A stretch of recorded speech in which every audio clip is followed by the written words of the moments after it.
The Wheelock 7002T is probably the most requested alarm I get for system tests. And I know exactly why. It's because they're vintage and they're awesome, right? And as you can see, I have a bunch of them. So yes, today we are finally going to test some Wheelock 7002Ts. As you can see, I have one installed on the wall of the garage all the way over there. And I have another one installed on the wall over here. They're mounted a little bit oddly today, and that's simply because the back box I have for these is way far back into the wall, and I have pretty short screws. So sorry about the weird mounting job. It'll just have to do for now. Now my fire alarm control panel, the Kitty FX-64, puts out an unfiltered DC power to the fire alarms. And that's fine for most newer alarms, but for these older alarms, it can make them sound really scratchy. So, to get around this, I'll show you what I did.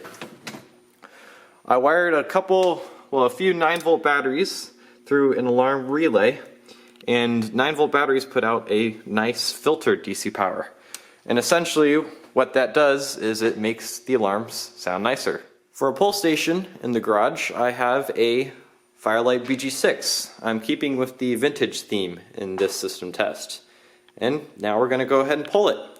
But first, I would like to thank a special subscriber that sent me some really cool devices this Christmas. Just right out of the blue. I wasn't even expecting the package. As you can see, we have a couple new signs. There's a fire extinguisher sign. I got some fire extinguisher inspection tabs.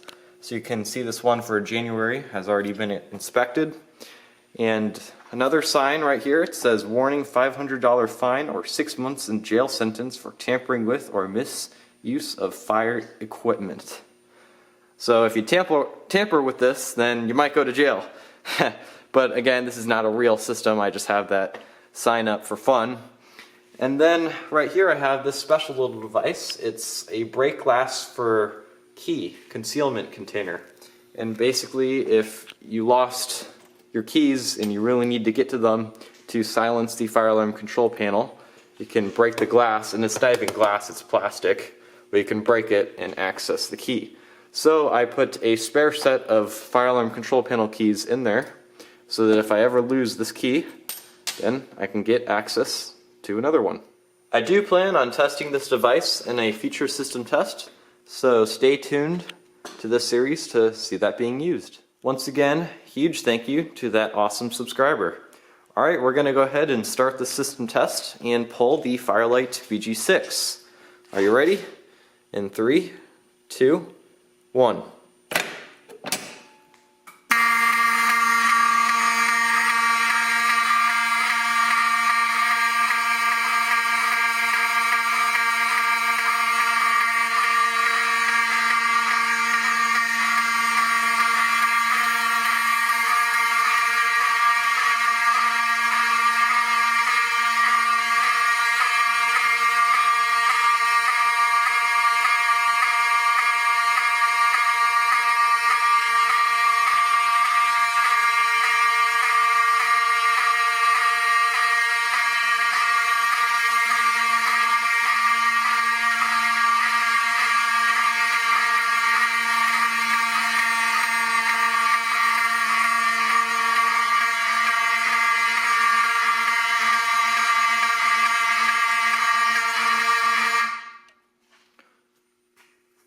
Well, that was pretty loud, wasn't that? You can see why these alarms are famous for their strobe skipping. Whenever the strobe flashes, the horn on the alarm skips a beat.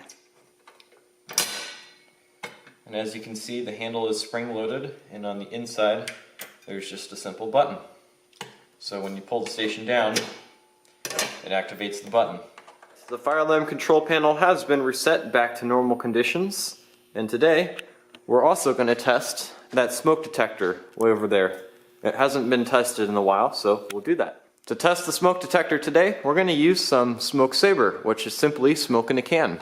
So this little thing kind of whips out, and we can spray some smoke at the detector and wait for it to sound.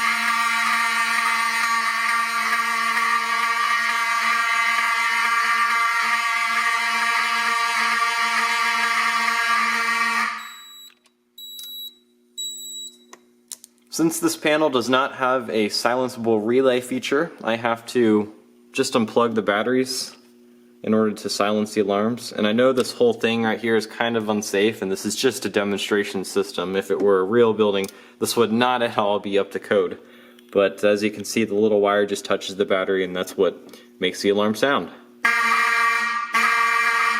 So we'll leave that alone and we'll reset the panel. Alright everyone, the system has been reset and everything is back to normal. That has been the Wheelock 7002T test. There you go. Have a good one, everybody.